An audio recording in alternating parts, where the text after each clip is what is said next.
Yes, thank you. I wish to finalize this session of how to overcome fear when you're to start a business.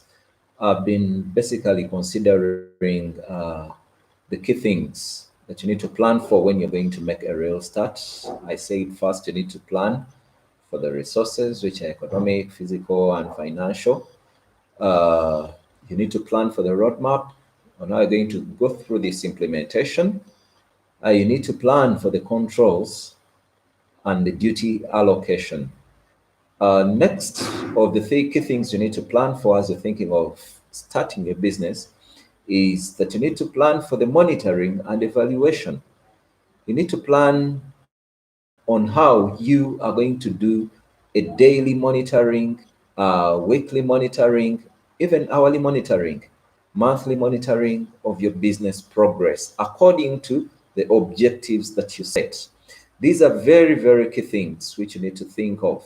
Before you start business, know how you are going to monitor it. Don't start a business and you think it's going to monitor itself. It's like when you buy a cow or goat, don't think it's going to rear itself. You need to monitor in how it's going to be grazing, on how the goat is going to be grazing. Or else, if you don't do that daily monitoring, hourly monitoring, weekly monitoring, this business may fail you out. Because whenever you monitor, you see the weaknesses that may arise out of the implementation of that business. So this planning should be done even before you do the actual implementation of the business. These actions, these controls that will help you to monitor should be done even before you do the actual implementation. So sit down and write down, how are you going to monitor your business? Make a timetable for the monitoring. How are you going to look through the business progress? How are you going to look through the business challenges as you implement it? So monitoring is so key. Remember, this business you're starting, it's like a baby who has been given birth.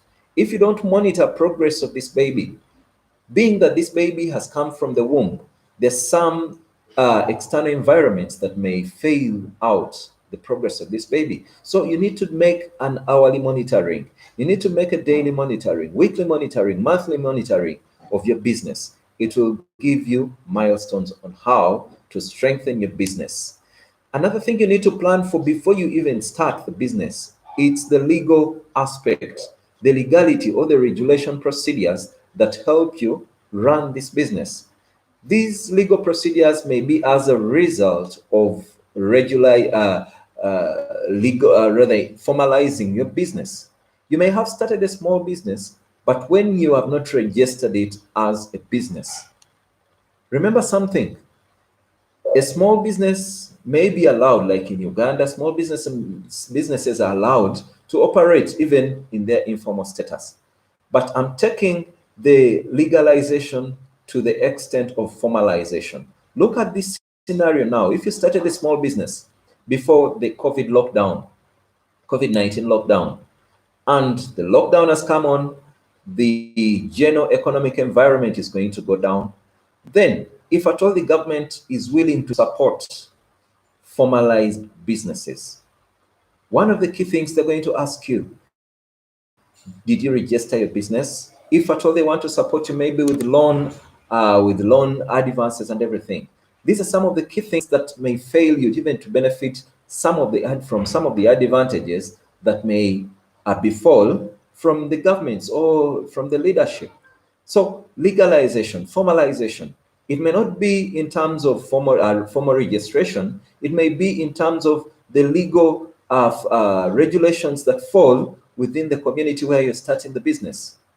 Have you embraced or have you planned for all those legal issues that fall within the community you're in? Probably there may be cultural issues, there may be religious issues, but have you formalized yourself with those regulations of the different cultures you meet in the environment? Have you sat down to write a plan on the certain religious aspects that are within the environment?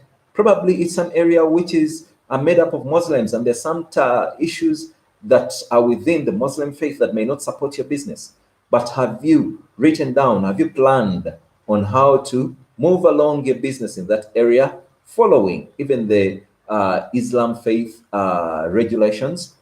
So not only Islam faith, it may be a Christian faith, it may be any other faith, it may be a traditional faith, traditionalists. Have you legalized? Have you formalized yourself with a culture that you found in an area? So you need to plan for that. You need to do that before you implement the real action. Once you come up with a better plan on how to legalize, formalize, or regularize your practice within that area, it will give you a milestone to start on. Another key thing, or the very last thing I would need to explain about when you're planning for action or planning to implement your business, is planning on when and how to start your business. That is very, very important. Most people have had all the above five that we spoke of in session 7 and 8, but the action, when am I going to do it, may be another key challenge. Have you planned on when you're going to start the business? My key advice is, if I told you to start business, the best way of starting business is starting it today. If you fail to start it today, someone who picks up the idea will start it today. And you'll say, someone has stolen my idea. Remember, I gave you God's formula.